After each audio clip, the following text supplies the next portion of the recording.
Hello, my friends. My name is Thad Riley, and this is episode number 231 of the Thadcast. I am in the middle of the Tony Robbins comeback story going on online, so that's a little bit what I'm going to talk about today.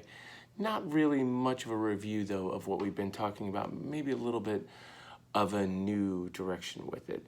And you'll see. Anyway, so thank you for joining me here today. You're on one of our platforms, Apple Podcasts, or you're on the Stitcher, Spotify, and now YouTube. So thank you so much for joining. As always, if you could click subscribe, or I think Spotify is follow, that would be awesome too. Then you get the latest updates on these episodes as they come out. And also, if you could share them, that's what kind of makes this thing happen. If you find one of these episodes encouraging, I just ask that you share it with one of your friends. And anyway, let's get off of the business side of stuff and let's talk about the good stuff. I woke up this morning and I just had this thought, and it was a little bit about what Tony was talking about the other day. And it really hit home for me. You know, we do need to leave some of the past behind, a good chunk of it, right? Did you ever feel like, though, that we're rewriting the same story? And maybe it's not even the best story that it could be. But for some reason, we keep trying to rewrite this thing or redo this thing. And it doesn't feel new. It doesn't feel fresh. Are you tracking with me here? I know for me on my weight loss journey, I am probably in a season of the biggest struggle that I've had that I can ever remember since I lost weight. I have been like, my brain hasn't been working. So the Tony Robbins thing has come at a good time. Since that thing started, have I lost any weight? Not an ounce. In fact, I gained a pound. So who knew? But I'm learning as I go, and I'm formulating plans, and we're going to get there. Okay, we're going to get there. And this isn't about me, though. This is about the thing that I'm talking about. It's about the thing, I promise. And I'm thinking, though, about this new story. This is what I woke up thinking. It's kind of like these pictures that I'll post every now and then. And it's a picture of an old race, or where I thought I looked good, or a good memory, instead of just like living life and creating new ones. Do you know what I'm saying? Like, we get caught up in the past and we make it into something that maybe it wasn't even that much of. We honor it and exalt it in such a way that it's not quite the reality of what we were truly living in and what was truly happening. And there may have been other circumstances influencing it. And I don't want to get even into too much into that.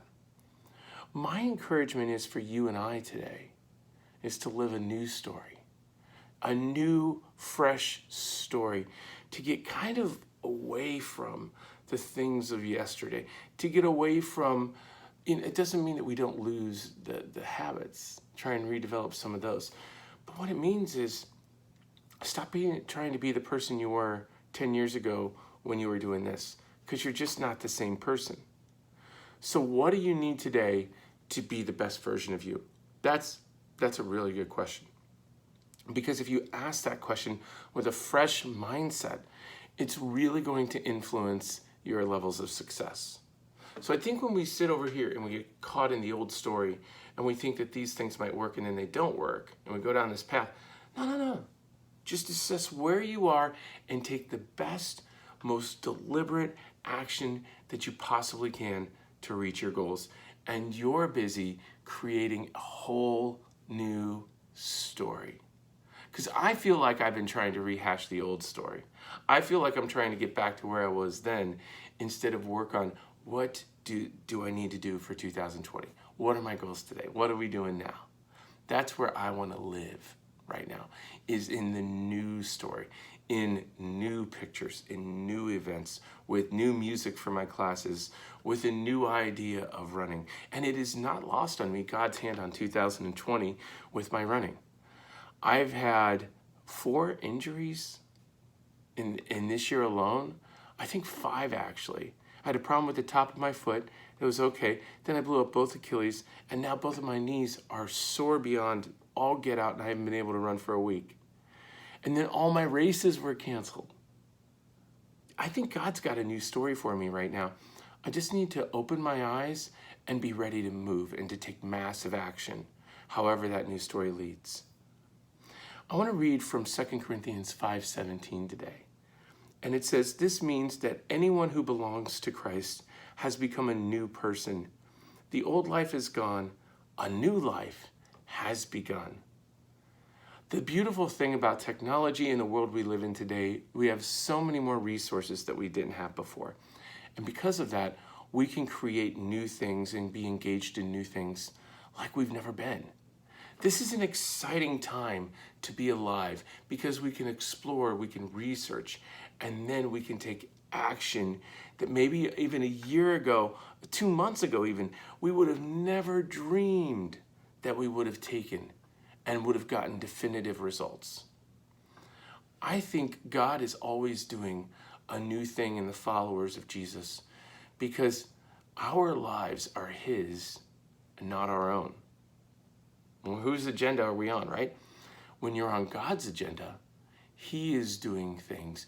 You are listening to Him. You're prayerful. You're reading the scriptures. And whatever comes in front of you, you're just going forward, right? When you're living on your agenda, everything is detailed. Everything is planned. Everything you attempt to control. So it's kind of a different vibe. It's kind of this different vibe where with Jesus, you're following. And without Him, you're struggling to walk down the path alone. And I don't want any of you to have to deal with that kind of a life.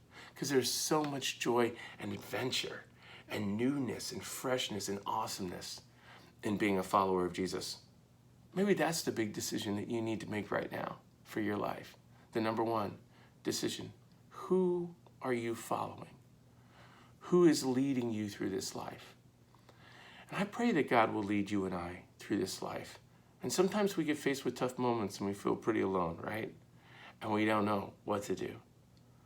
Sometimes it just requires patience and waiting and waiting and waiting. And the good news is the Bible has so many examples of this so that we don't feel like a freak, so that we know that others have been there before. But I think it's time for you and I to change things up, to build a new story, to create what, after all this mess of 2020, to start creating something unique, positive, encouraging, and energetic. That's kind of my vision for the rest of this year. We'll see how we do. It's pretty exciting stuff. So that's it. That's it for episode 231. Again, that passage was 2 Corinthians 5:17, and it says, "This means that anyone who belongs to Christ has become a new person. The old life is gone, a new life has begun." My prayer today for you and me is that Jesus would do a new thing in our lives today, and we would be so encouraged by it. So thank you again for taking time out of your day today to join me on the Thadcast. And if you could just share this with a friend, that would help me so much. And that's it. So until next time, my friends, may you be blessed.